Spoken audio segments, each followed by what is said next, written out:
देखिए भाई, सीपीसी में आपका जहाँ तक लिखवाया गया था उसके आगे लिखिए। ये भाई आपका प्री के लिए लिखवाया जा रहा है, ये भी बता दिया जाए जो अभी लिखवाया जा रहा है ये।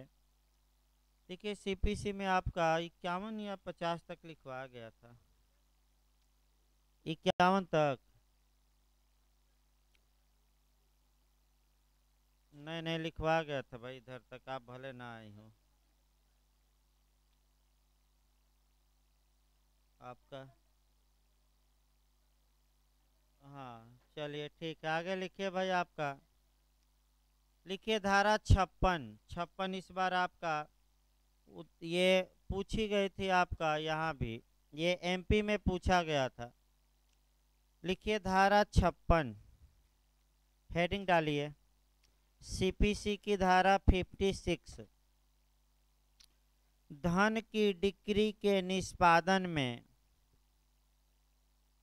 हेडिंग डाल लीजिए भाई, हेडिंग पूछी गई थी इस बार आपका। धन की डिक्री के निष्पादन में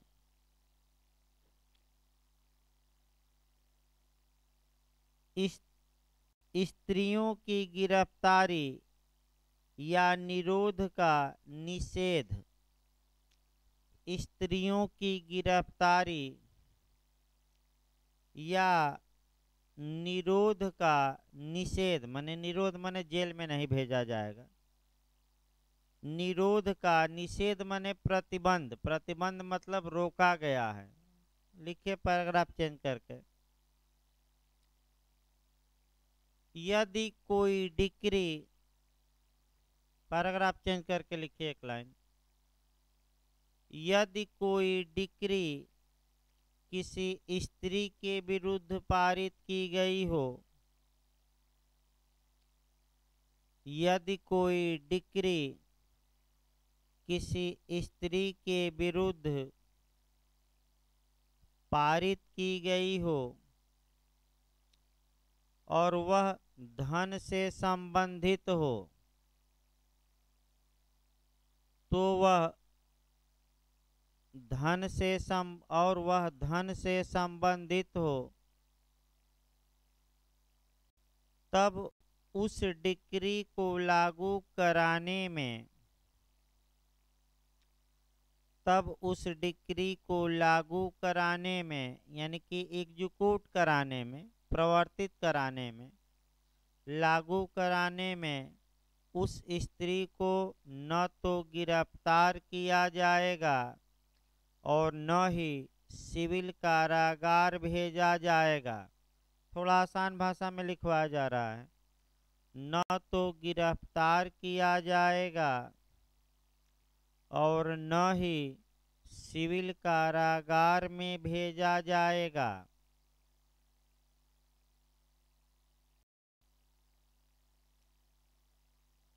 लेकिन उसकी संपत्ति को कुर्क करके विक्रय किया जा सकेगा। भाई संपत्ति पर बचाव नहीं है, लेकिन उसकी संपत्ति को कुर्क करके विक्रय किया जा सकेगा। लेकिन उसकी संपत्ति को कुर्क करके विक्रय किया जा सकेगा। पैराग्राफ चेंज करके एक लाइन और लिखिए। यदि डिक्री धन से भिन्न हो, यदि डिक्री धन से भिन्न हो यानी संपत्ति इत्यादि के लिए हो, तब स्त्री को गिरफ्तार करके सिविल कारागार भेजा जा सकेगा। यदि डिक्री धन से भिन्न हो तो स्त्री को गिरफ्तार करके सिविल कारागार भेजा जा सकेगा। केवल धन की डिक्री में छूट है, आ सकता है थोड़ा आपका भरमाऊ क्वेश्चन, तो स्पष्ट लिखवा दिया गया है। अगला लिखिए धारा 57, जीवन निर्वाह भत्ता।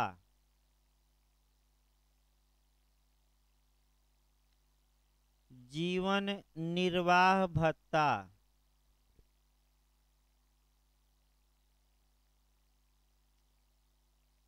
लिखिए इसमें, जीवन निर्वाह भत्ते का निर्धारण राज्य सरकार द्वारा किया जाएगा। जीवन निर्वाह भत्ते का निर्धारण राज्य सरकार द्वारा किया जाएगा।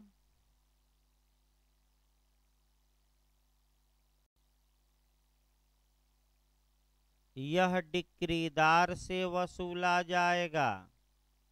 माने कौन देगा ये भी सतर्क रहना है। डिक्री होल्डर जो जीता है, यह डिक्रीदार यानी कि आज्ञाप्तिधारी कहते हैं, यह डिक्रीदार से वसूला जाएगा।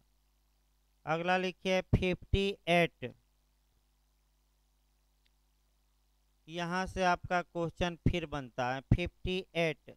हेडिंग डालिए, निरोध और छोड़ा जाना। निरोध और छोड़ा जाना।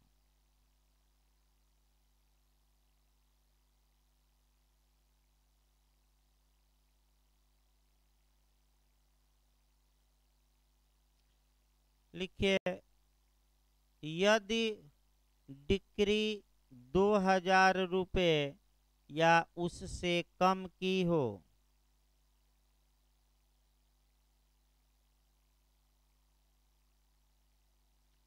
यदि डिक्री 2000 रुपये या उससे कम की हो, माने 100 रुपया, 200, 1000, तब निर्णित ऋणी को ऐसी डिक्री के निष्पादन में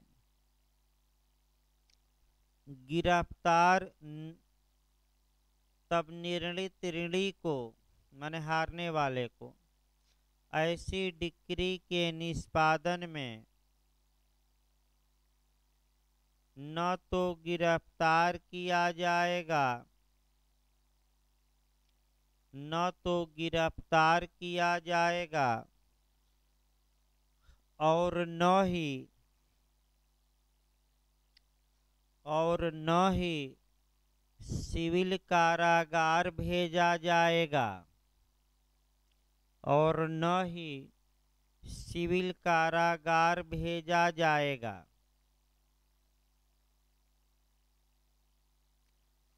पैराग्राफ चेंज करके लिखिए अगला, यदि डिक्री 2000 रुपये से अधिक की हो। पैराग्राफ चेंज कर लीजिएगा भाई, ये लिस्ट याद रखिएगा, यहाँ से भी क्वेश्चन बनता है ज़्यादा। यदि डिक्री 2000 रुपये से अधिक की हो किंतु 5000 रुपये से अनधिक हो, अनधिक मतलब अधिक न हो, किंतु 5000 रुपये से अनधिक हो, तब निर्णित ऋणी को अधिकतम तब निर्णित ऋणी को अधिकतम 6 सप्ताह तक, यानी कि 6 सप्ताह, रटे रहिएगा, 6 सप्ताह तक सिविल कारागार में भेजा जा सकता है। 6 सप्ताह तक सिविल कारागार में भेजा जा सकता है।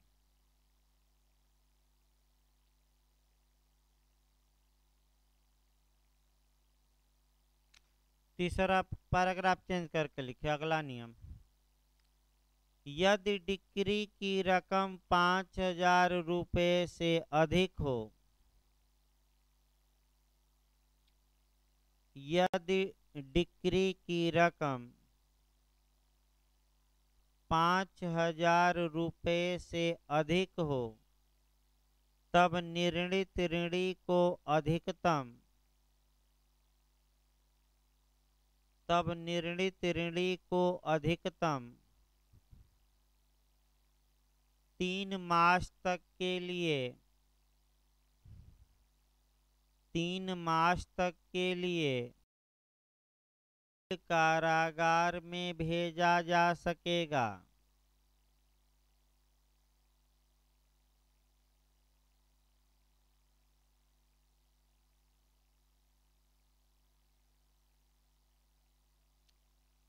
पैराग्राफ चेंज करके लिखिए। निम्नलिखित 4 दशाओं में, पैराग्राफ चेंज कर लीजिएगा। यहाँ से भी एमपी अंदर से पूछा जाता है, जो लिखवाया जा रहा है थोड़ा। निम्नलिखित 4 दशाओं में गिरफ्तार व्यक्ति को छोड़ा जा सकता है, माने जो जेल में है निर्णित ऋणी छोड़ा जा सकता है।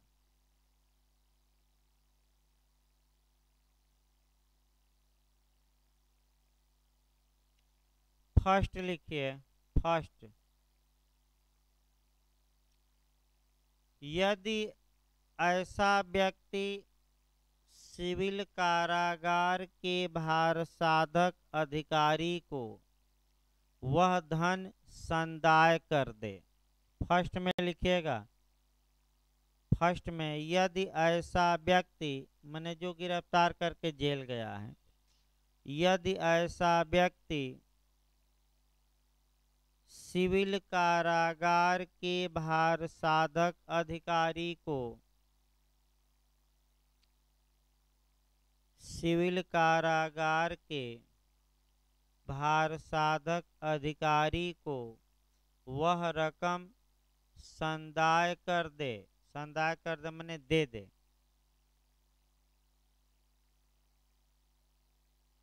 इसी लाइन में लिखना है भाई। अभी ऐसी दशा में न्यायालय के आदेश के बिना उसे छोड़ा जाएगा। ऐसी दशा में न्यायालय के आदेश के बिना उसे छोड़ा जाएगा। एमपी यहीं अंदर जाकर पूछा जाता है कि कब न्यायालय के आदेश से और कब आदेश के बिना। तो सतर्क रहना, इस कंडीशन में क्या होगा, न्यायालय के आदेश की छोड़ने के लिए आवश्यकता नहीं। सेकंड लिखिए भाई, यदि उसके विरुद्ध, सेकंड लिखिएगा, यदि उसके विरुद्ध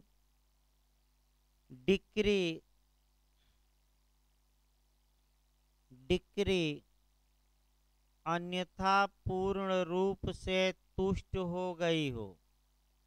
यदि उसके विरुद्ध डिक्री अन्यथा पूर्ण रूप से तुष्ट हो गई हो। तुष्ट यानी कि जो पैसा था किसी अन्य तरीके से क्या कर लिया गया, वसूल लिया गया। तुष्ट मतलब वसूल लिया गया। लिखिए इसी लाइन में, ऐसी दशा में न्यायालय के आदेश से ही छोड़ा जाएगा। ऐसी दशा में न्यायालय के आदेश से ही छोड़ा जाएगा।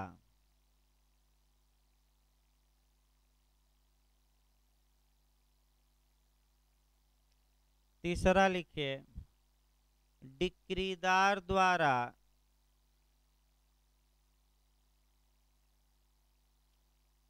अनुरोध करने पर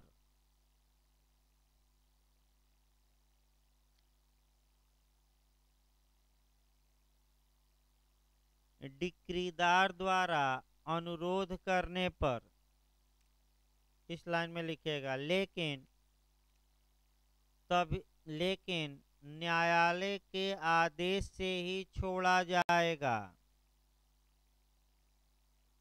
लेकिन मैंने इस पॉइंट में भी किसके आदेश से छोड़ा जाएगा, न्यायालय के आदेश। लेकिन न्यायालय के आदेश से ही छोड़ा जाएगा। चौथा लिखिए,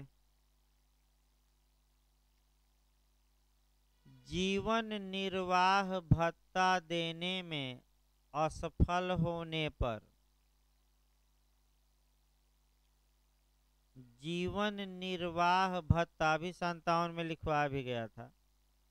जीवन निर्वाह भत्ता देने में असफल होने पर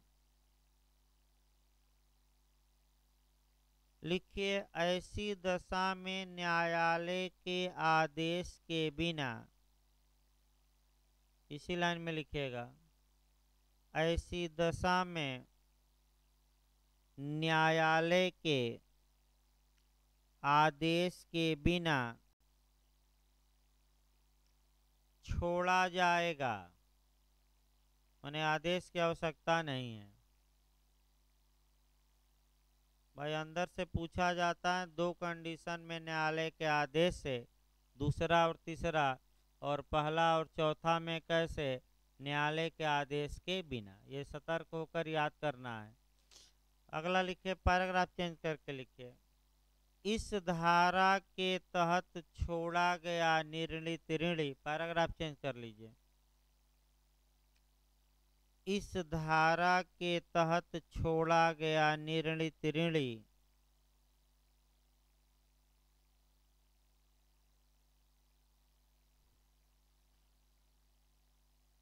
उस डिक्री के निष्पादन में पुनः गिरफ्तार नहीं किया जाएगा। पुनः गिरफ्तार नहीं किया जाएगा। फिर एक बार देखिए, इस धारा के तहत छोड़ा गया निर्णीत ऋणी उस डिक्री के निष्पादन में पुनः गिरफ्तार नहीं किया जाएगा। ये भी पूछा जा चुका है।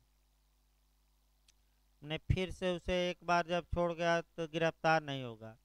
अब लिखिए 59,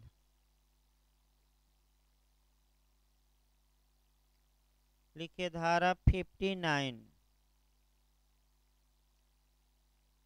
रुग्णता या बीमारी के आधार पर, धारा 59 लिखिए भाई, रुग्णता या बीमारी के आधार पर कुछ दशाओं में राज्य सरकार,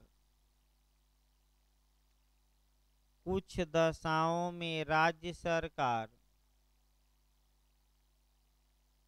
तथा कुछ दशाओं में सिविल न्यायालय,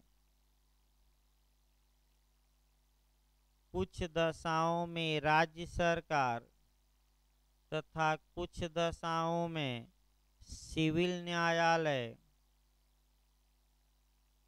निरुद्ध व्यक्ति को छोड़ सकते हैं, यानी जो जेल में है, सिविल जेल में, निरुद्ध व्यक्ति को छोड़ सकते हैं।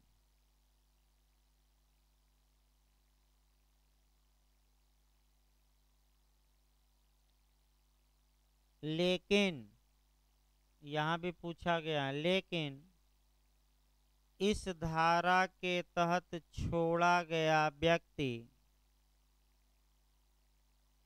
उस डिक्री के निष्पादन में, लेकिन इस धारा के तहत छोड़ा गया व्यक्ति उस डिक्री के निष्पादन में पुनः गिरफ्तार किया जा सकेगा।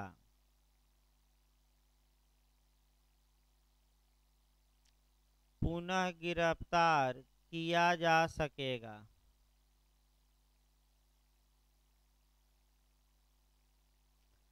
देखिए आपका अंतर पूछा जाता है, 58 में पुनः गिरफ्तारी नहीं होगी और 59 में होगी।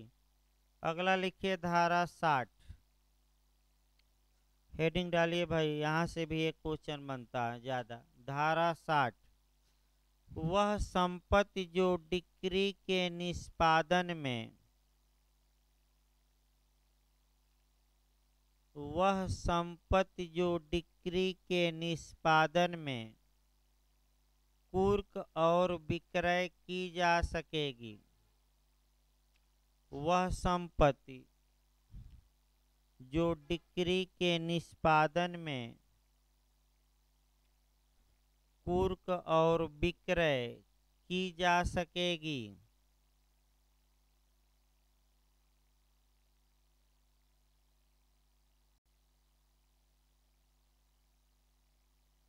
देखिए लिस्ट आपका लिखवाना संभव नहीं है, लेकिन जहाँ से क्वेश्चन बनता है उसको 4-5 लाइन हम जरूर लिखवाएंगे। पहला क्वेश्चन आपका लिखिए, लेखा वहियां या अकाउंट यानी कि हिसाब किताब की बुक या पुस्तक। लिखिए अकाउंट हिंदी में लेखा बहियां कुर्क नहीं की जा सकती, कुर्क नहीं की जा सकती।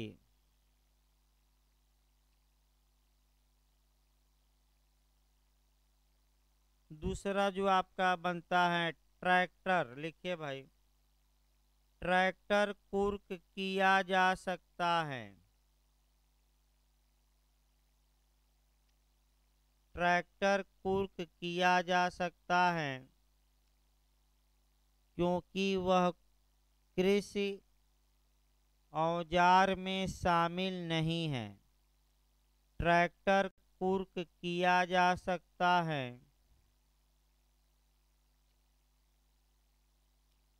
क्योंकि वह कृषि उपकरण, औजार कहा जाता है, कृषि उपकरण में शामिल नहीं है। ये एमपी का मॉडल है, ट्रैक्टर पर पूछा है। केस लिख लीजिए, ऐसा निर्णय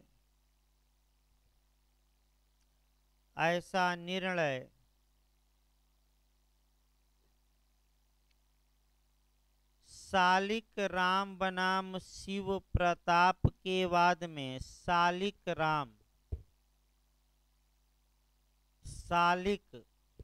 राम बनाम शिव प्रताप के वाद में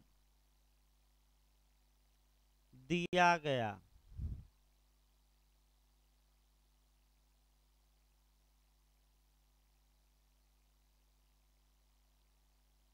अगला लिखिए भाई आपका,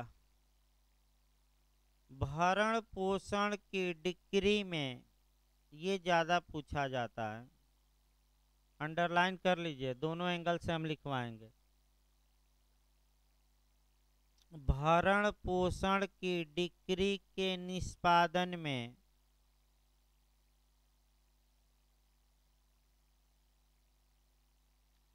भरण, ये बहुत ज्यादा पूछा जाता है, सतर्क रहिएगा। भरण पोषण की डिक्री के निष्पादन में वेतन का 2/3 हिस्सा 2/3, वेतन का 2/3 हिस्सा कुर्क किया जा सकेगा। वेतन का 2/3 यानी कि 2/3 हिस्सा कुर्क किया जा सकेगा, जबकि 1/3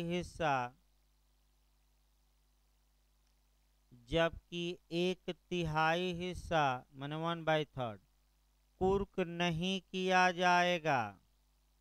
इसको रट्टा मार कर जाइएगा, फिर मैं बता दूं, और कोई उपाय नहीं है। 1/3 हिस्सा कुर्क नहीं किया जाएगा। देखिए झारखंड इत्यादि राज्यों में समस्या देकर पूछा है, फिर एक बार समस्या बना दें। एक व्यक्ति 9,000 वेतन पाता है और डिक्री भरण पोषण के लिए उसके विरुद्ध प्राप्त की गई है, तो उसके वे 9,000 में से कितना अटैच किया जा सकता है भरण पोषण या मेंटेनेंस की डिक्री के लागू कराने में 2/3। तो कितना 2/3 निकला 9,000 में 6,000, तो 6,000 कुर्क होगा और कितना नहीं होगा 1/3, तो यानी कि 3,000। लेकिन ये कब, जब डिक्री किसके लिए हो, मेंटेनेंस। अगला लिखिए, भरण पोषण से भिन्न डिक्री के मामले में, अगला नियम लिखिए, भरण पोषण से भिन्न डिग्री के मामले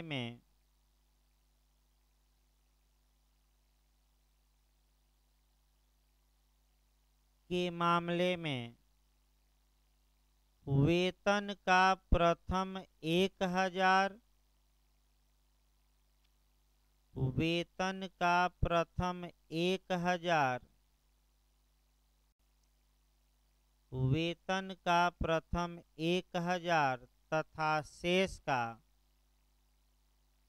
2/3 2/3 शेष का 2/3 कुर्क नहीं किया जा सकेगा। ये भी बहुत ज्यादा पूछा जाता उलझाऊ, कुर्क नहीं किया जा सकेगा। अब यहाँ भी समस्यात्मक क्वेश्चन आपका दिया है, देखिए समस्या कैसे बना है। एक व्यक्ति आपका 10,000 रुपया वेतन पाता है, यही समस्या बनी है और डिक्री मेंटेनेंस के अलावा है, तो 10,000 में से दे देगा कितना कुर्क नहीं किया जा सकता, ये एक समस्या। और दूसरा देता है कितना कुर्क किया जा सकेगा। तो भाई कितना नहीं किया जा सकेगा पहले ये निकालिए, कितना किया जा सकेगा ये नहीं दिया है। आपका बेरेट क्या कहता है कि कितना, तो आपका निकालिए। भाई क्या लिखवाया गया है, वेतन का अगर भरण पोषण से भिन्न डिग्री है तो वेतन का प्रथम कितना, तो 1000 निकाल दीजिए, तो ये 1000 कुर्क नहीं होगा। तो 1000 निकालने के बाद बचा कितना, 9000। और फिर कह रहा है कि जो शेष बचा है उसका 2/3 भी कुर्क नहीं होगा, तो 9000 का कितना निकालेंगे, 2/3 तो कितना आया, तो टोटल कितना कुर्क नहीं किया जाएगा, तो बचा ही कितना, तो कुर्क कितना किया जा सकेगा इस उदाहरण में 3000 और कितना नहीं किया जा सकता 7000। अब देखिए फिर एक बार बताया जाए, क्योंकि बार बार लोग ये गलत करके ही आते हैं। अगर भरण पोषण दे दे तब आपका जो इसके पहले मैं नियम बताया था वो लगाना है, और भरण पोषण से जैसे ही सिवाय दे, जैसे ही अतिरिक्त दे, जैसे ही भिन्न दे, तो ये नियम चलना है। और दोनों समस्याएं झारखंड, बिहार, एमपी इत्यादि राज्यों में आ चुकी हैं और सौभाग्य के एकदम हूबहू क्वेश्चन आया है। मैंने जिस मॉडल से मैं बता रहा हूँ यही मॉडल आपका अब तक आया है। हो सकता है रकम आगे पीछे कर दे, तो आगे पीछे करे तो भाई नियम बताया गया है, आप उस नियम के आधार पर क्या करिएगा, तुरंत कैलकुलेशन। और ये जरूर देखिएगा कि क्या लिखा है, कितना कुर्क किया जा सकता है कि कुर्क नहीं किया जा सकता। और एक बार इंग्लिश वर्जन जरूर देख लीजिए, क्योंकि कभी काल ये होता है कि हिंदी में दिया रहेगा कुर्क किया जा सकता है और इंग्लिश में लिख देता है कि नहीं कुर्क किया जा सकता, तो भाई उसमें आपका इंग्लिश वर्जन मान्य होगा, हिंदी नहीं। तो एक बार क्वेश्चन ये करते समय जरूर नज़र किस पर डालेंगे, इंग्लिश वर्जन। अब तो भाई नज़र इतना कठिन कठिन आपका शब्द ही हिंदी में आ रहा है कि हिंदी काफ़ी कठिन हो गई है, इंग्लिश आसान हो गई। जाकर देखिए पेपर में, चाहे कोई भी पेपर हो, गूगल से अपना सर्च कर ले रहे हैं, आपका हिंदी वहीं उतार दे रहे हैं और सरल भाषा में नहीं लिख रहे हैं, यानी कि जो कठिन कठिन भाषा है उसी को दे रहे हैं। तो भाई लगातार आपको लीगल वर्ड बताए जा रहे हैं, कम से कम एक बार क्या करिएगा, जरूर देख लीजिएगा। भाई कोई समस्या हो तो बताइए, फिर बताया जाएगा किसी को, नहीं तो आगे लिखवाया जाए। अगला लिखिए भाई आपका 60 में इतना ही पढ़िएगा भाई आपका। इसके बाद लिखिए आपका धारा 61 छोड़ दीजिएगा। देखिए मैं बता रहा हूँ भाई, इधर एक दो धाराएं, कुछ धाराएं अब छोड़ कर पढ़ना है। 61 छोड़ दीजिएगा आपका।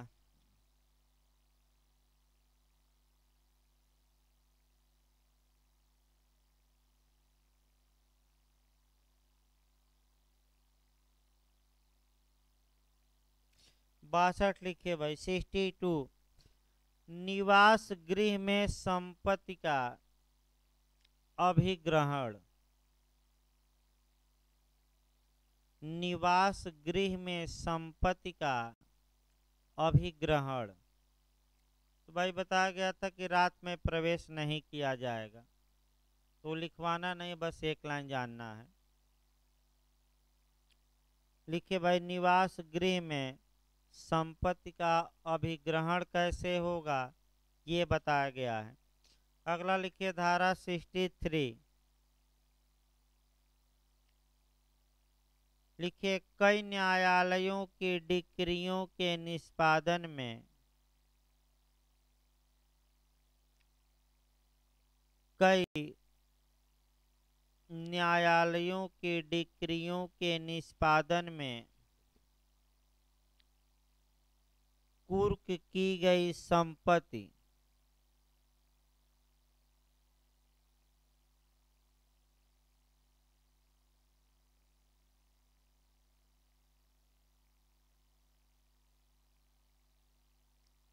पैराग्राफ चेंज करके लिखिए। यदि कोई संपत्ति कई न्यायालयों की डिक्रियों के निष्पादन में यदि कोई संपत्ति कई न्यायालयों की डिक्रियों के निष्पादन में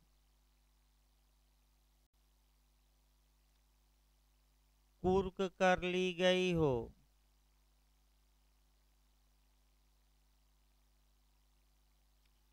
कुर्क कर ली गई हो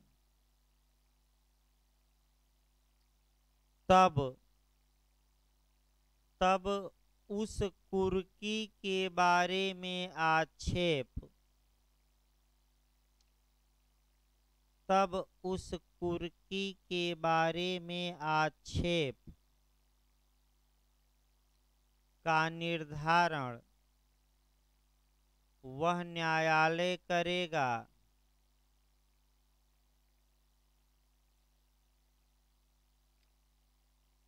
आक्षेप माने आपत्ति का निर्धारण वह न्यायालय करेगा जो उनमें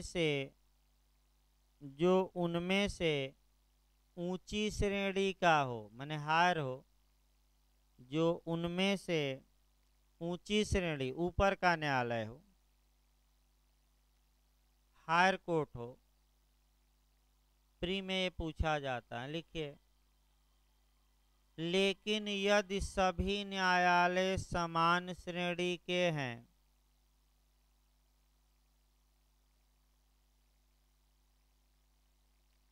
लेकिन यदि सभी न्यायालय समान श्रेणी के हैं तब ऐसे आक्षेप का अवधारण तब ऐसे आक्षेप का अवधारण वह न्यायालय करेगा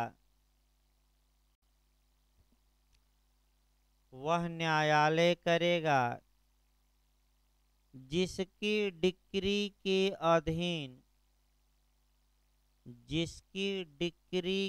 अधीन संपत्ति सर्वप्रथम कुर्क की गई थी। जिसकी डिक्री के अधीन संपत्ति सर्वप्रथम कुर्क की गई थी।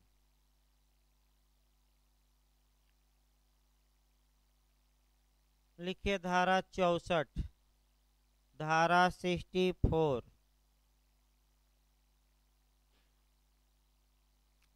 हेडिंग डालिए कुर्की के पश्चात संपत्ति के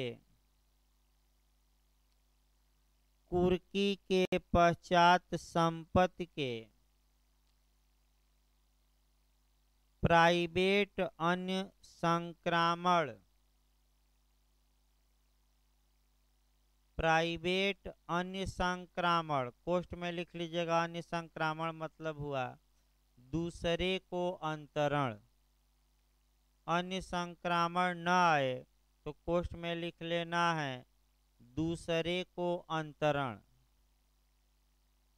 मैं उसको कोष्ठ में लिख लेना है। अन्य संक्रामण का मतलब क्या हुआ, किसी अदर को ट्रांसफर। अन्य संक्रामण का शून्य होना, अन्य संक्रामण का शून्य होना। देखिए आपका बहुत आसान है ये भी। मान लीजिए यह एक मकान है और न्यायालय की डिक्री के निष्पादन में क्या हो गया है, कुर्क। तब उसके बाद मकान मालिक क्या करता है कि इस मकान को किसको बेच देता है, सी को। तो जब कुर्की हो गए तो क्या बेचोगे, और ये जो सी को बेचा गया है ये अन्य संक्रामण है, दूसरे लोगों को क्या किया है, बेचा है। तो ये विक्रय वैध होगा कि शून्य, शून्य। क्यों, क्योंकि वह संपत्ति न्यायालय की डिक्री के निष्पादन में अब क्या हो चुकी है, कुर्क। इसको लिख लीजिए एक लाइन भाई। यदि कोई संपत्ति, दो लाइन लिख लीजिए आसान भाषा में। यदि कोई संपत्ति न्यायालय की डिक्री के निष्पादन में कुर्क हो चुकी है, यदि कोई संपत्ति न्यायालय की डिक्री के निष्पादन में कुर्क हो चुकी है, तत्पश्चात उसका किसी अन्य को, तत्पश्चात उसका किसी अन्य को अंतरण किया जाता है, तत्पश्चात उसका किसी अन्य को अंतरण किया जाता है। भाई प्राइवेट अंतरण लिख लीजिएगा भाई। सरकार न्यायालय द्वारा नहीं, बेचवाया नहीं गया न्यायालय, उसको एक शब्द जोड़ लीजिए प्राइवेट अंतरण, क्योंकि गलत हो जाएगा वाक्य ही। मैंने व्यक्तिगत, न्यायालय नहीं करा रहा है, व्यक्तिगत प्राइवेट अंतरण किया जाता है, तब वह अंतरण शून्य होगा, वाइड होगा। तब वह अंतरण वाइड होगा।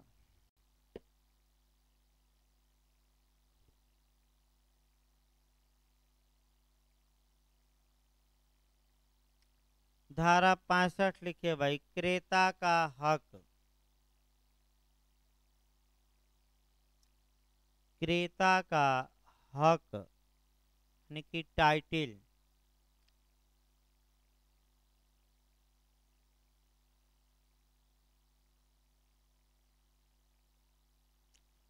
लिखिए इसमें, जहां डिक्री के निष्पादन में अचल संपत्ति का विक्रय किया जाता है,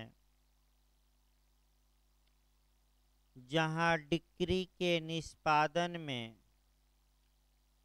अचल संपत्ति का विक्रय किया जाता है,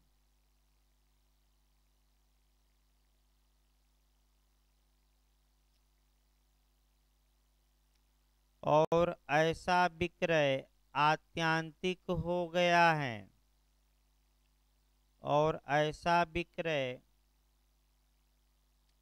आत्यांतिक हो गया है,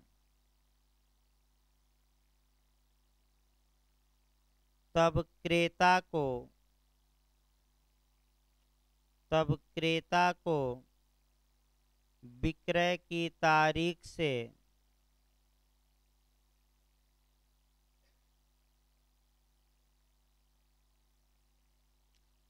हक मिलेगा। माने आत्यांतिक होने की तारीख से नहीं, तब क्रेता को विक्रय की तारीख से हक मिलेगा। अगला ये, इसके बाद लिखिए भाई आपका 73 लिखिए, अभी पढ़ाना भी है 73। धारा 73 लिखिए भाई। निष्पादन विक्रय के आगमों का, आगमों माने आय का, धारा 73 लिखिए। इस समय प्री और मेन दोनों के लिए महत्वपूर्ण है ये। निष्पादन विक्रय के आगमों का डिक्रीदारों के बीच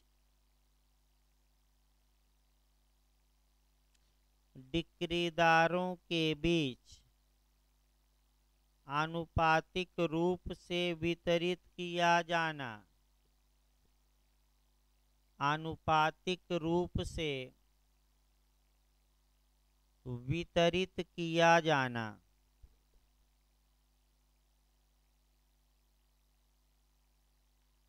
फिर एक बार देखिए इसको, निष्पादन विक्रय के आगमों का डिक्रीदारों के बीच आनुपातिक रूप से वितरित किया जाना। लिखिए भाई इसमें, इस धारा में आनुपातिकता का सिद्धांत समाहित है। ये झारखंड का मॉडल है।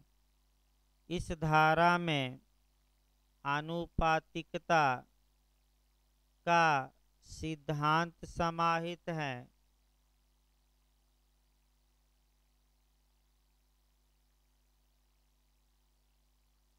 एक और सिद्धांत साम्य का लिखना पड़ेगा, आजकल बिहार ऐसा क्वेश्चन बना रहा है ज्यादा। लिखिए, इस धारा में साम्य का यह सिद्धांत समाहित है कि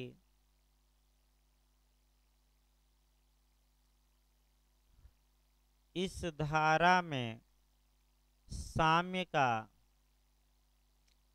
यह सिद्धांत समाहित है कि समता ही साम्य है।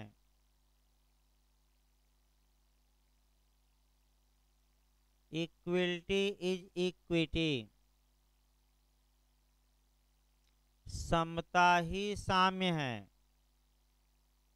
यानी कि जहाँ समता रहती है वहाँ इक्विटी निवास करती है, और जहाँ असमता होती है उससे इक्विटी क्या होती है, नाराज। और लेकिन समता किसके बीच, तो समान हैसियत वालों के बीच, असमान नहीं।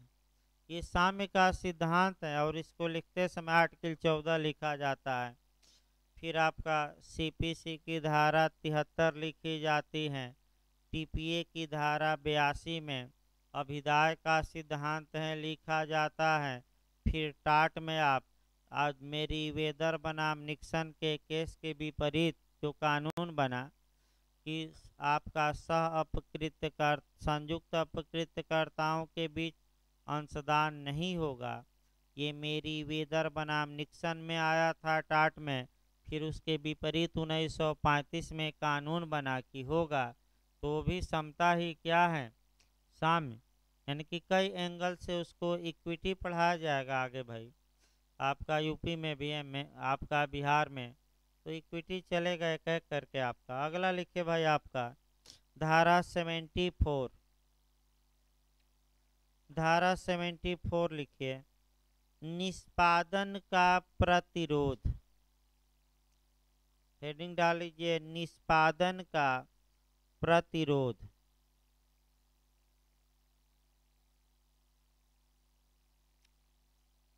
लिखिए इसमें, यदि अचल संपत्ति के कब्जे, यदि अचल संपत्ति, चल नहीं भाई, यदि अचल संपत्ति के कब्जे के लिए डिक्री के निष्पादन में, के लिए डिक्री के निष्पादन में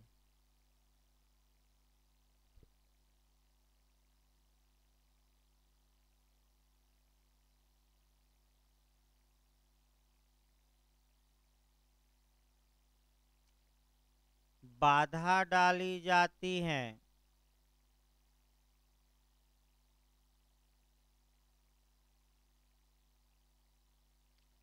बाधा डाली जाती है, माने प्रतिरोध किया जाता है, विरोध, बाधा डाली जाती है, तब न्यायालय ऐसा प्रतिरोध करने वाले को, समय याद रखना है, तब न्यायालय ऐसा प्रतिरोध करने वाले को अधिकतम 30 दिन के लिए सिविल कारागार में निरुद्ध कर सकता है। भाई अंडरलाइन कर लीजिए, 30 दिन, अधिकतम 30 दिन के लिए सिविल कारागार में निरुद्ध कर सकता है। इसको थोड़ा 2-3 एंगल से और लिखना है। आपका 141 लिखना है आईपीसी, लिखिए। यदि पैराग्राफ चेंज करके लिखिएगा, कोरिलेट करके अब चल रहा है। यदि ऐसे प्रतिरोध करने वाले व्यक्तियों की संख्या, यदि ऐसे प्रतिरोध करने वाले व्यक्तियों की संख्या 5 या 5 से अधिक हो, 5 या 5 से अधिक हो, तब इनके जमाव को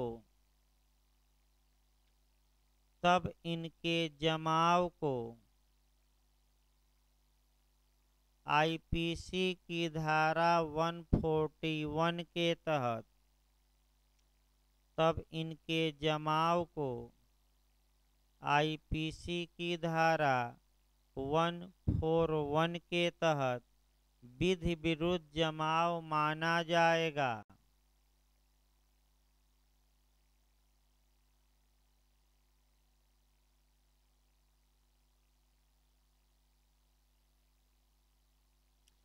अगला लिखिए, फिर सीआरपीसी में कम से कम एक धारा लिखना है। 41, पुलिस के कर्तव्य में बाधा डालने वालों को क्या करेगी? पुलिस वारंट के बिना गिरफ्तार। लिखिए, पैराग्राफ चेंज कर लीजिए, पैराग्राफ चेंज करके लिखिएगा।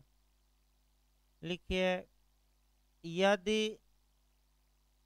यदि डिक्री के निष्पादन का प्रतिरोध किया जाता है, भाई चाहे एक व्यक्ति करे या 5 व्यक्ति, उससे अब मतलब नहीं है, इसीलिए अलग इसको किया गया है। यदि डिक्री के निष्पादन का प्रतिरोध किया जाता है, तब पुलिस ऐसे व्यक्ति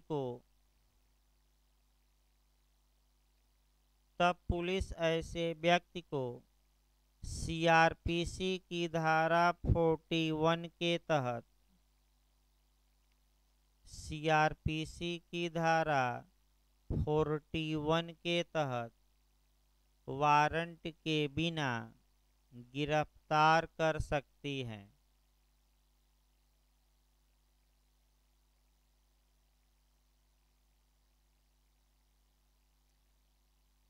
इस प्रकार आपका 74 तक भाई समाप्त हुआ, प्री वाला जो था। अब आपका सोमवार को क्लास चलेगा भाई। सोमवार को वहीं देखिए आपका रेवेन्यू कोड आपका पढ़ाया जाएगा। सोमवार को 8 बजे ही आइए अभी, उसके बाद समय चेंज होगा 2-3 दिन बाद भाई। आपका समय थोड़ा बहुत आधा घंटा इधर उधर होगा, मैंने इधर से थोड़ा पहले करना है ताकि आपका मैंने 1 बजे तक न चलाकर थोड़ा पहले निपटा दिया है, क्योंकि अब धूप हो जा रही है। तभी 2-3 दिन बाद समय चेंज होगा। थोड़ा इंग्लिश वाले सर भी एडजस्ट कर रहे हैं, तो 2-4 दिन उनमें भी लगेगा। या तो उनका भाई लास्ट में किया जाएगा या पहले, या तो 7 से 8 पढ़ा लें, या आपका 12 से 1 पढ़ाएं। अब देखिए वो शेड्यूल अब बताया जाएगा 2-3 दिन बाद। हाँ, लास्ट में भी देखिए, अब वो बताएंगे जैसा होगा भाई। भाई हमारे बस की बात नहीं है ना, हम अपना एडजस्ट कर सकते हैं, उनका भाई वो पढ़ाते हैं और जगह। अब भाई कहा गया है कि आपका लास्ट में ही करिए, या भाई न लास्ट में हो पाए तो पहले कर दीजिए।